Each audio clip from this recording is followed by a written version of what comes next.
Sir, press वार्ता बुलाया है, कार्यकर्ता सम्मान समारोह का आप आयोजन किए हैं जी, क्या कहना चाहेंगे? देखिए,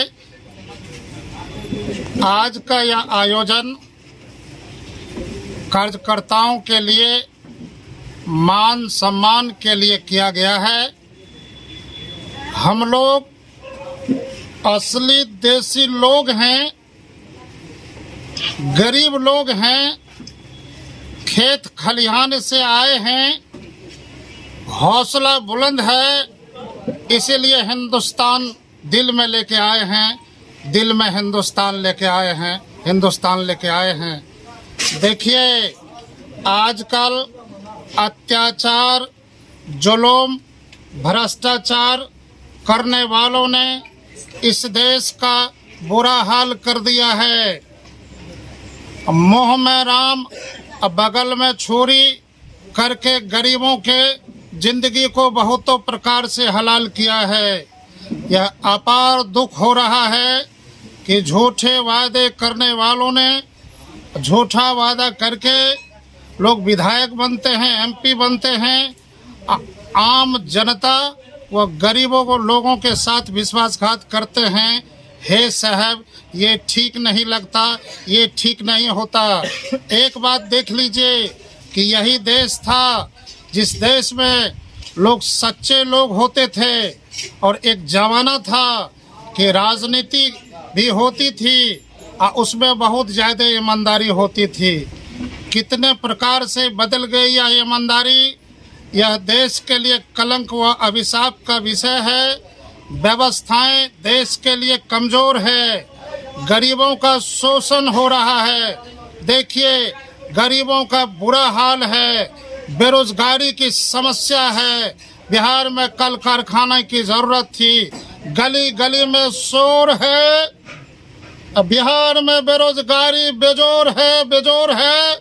यह देश रह रह करके एक नए प्रकार का परिवर्तन चाह रहा है और युवाओं के नेतृत्व में एक नए प्रकार का शासन चाह रहा है। चाहते हैं कि झूठे वादे करने वालों ने मधेपुरा के इस तरह से तहस नहस कर दिया है कि अब मधेपुरा वही मधेपुरा शिवनंदन मंडल और बीएन मंडल की धरती अब जंग का ऐलान करती है। और यह स्पष्ट तरीका से आपके चैनल के माध्यम से कह देना चाहते हैं कि जो अब तक नहीं कटा है और इसे इस बार जड़ से कट जाएगा झूठा वादा करने वाला। हम लोगों की तैयारी से प्रेस वार्ता बुलाया है आप सबको, क्या कहना चाहेंगे? देखिए, मैं दिलीप पासवान बोल रहा हूँ और प्रेस वार्ता बुलाने का मतलब यहाँ ये है कि मैं सिंहेश्वर विधानसभा क्षेत्र से कैंडिडेट होने जा रहा हूँ और इस बात को जानकारी देना हमारे सिंहेश्वर विधानसभा की जनता के लिए बहुत ही आवश्यक है, महत्वपूर्ण है। इसलिए हम लोगों ने यहाँ पर आप लोगों को बुलाए हैं कि आप इन बातों को बताइए लोगों में, ताकि हमारे बारे में लोग जान सके। चूँकि मैं यहाँ पे कैंडिडेट बनने जा रहा हूँ और मैं पहली बार यहाँ आया हूँ।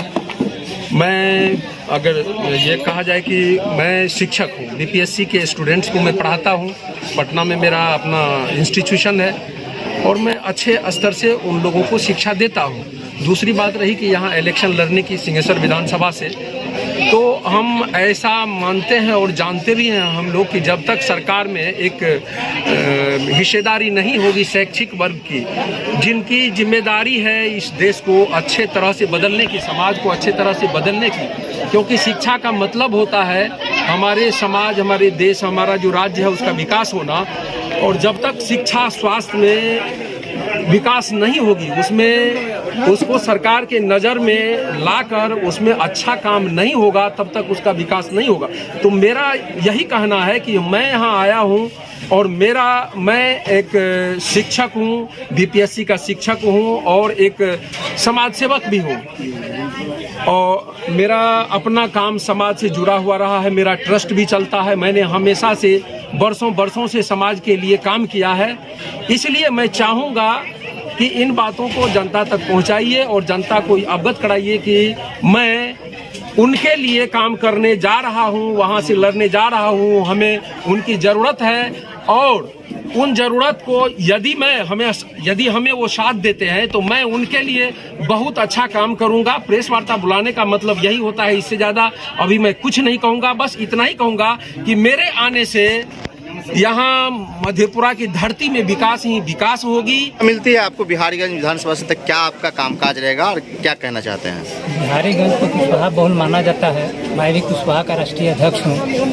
कहने का अर्थ है कि जो सरकार अभी अपनी रवैया में जातिवाद से लेकर जनगणना की थी, उसमें कुशवाहों को नीच दिखाया था, जो उपेंद्र कुशवाहा ने भी इस पर बताया और फिर समय पर तो जाकर मिल गए। तो भाई का भी भाई ने पानी रखी इस जवानी में, मैंने उनकी पानी रखी इस बड़ी मर्दानी में। ये सब सारी स्थिति होते हुए भी आजकल हमारे दोनों राष्ट्रीय अध्यक्ष और हमारे प्रोफेसर साहब बोले कि स्वास्थ्य का जो 1 रुपया आज के 10 साल पहले टैबलेट का दाम था वो आज 15 रुपया हो गया। और अभी जो जितनी बड़ी दवाइयाँ हैं वो बढ़ती चली जा रही है। आम आदमी का जीवन दवाई के अभाव में बिल्कुल ही निरस्त होते चला जा रहा है। किसान भटक रहे हैं, नौजवान भटक रहे हैं, उन्हें रोजगार नहीं मिलता है। रोजगार को खत्म करने की सारी स्थिति चली जा रही है। इन्हीं शब्दों के साथ मैं अपना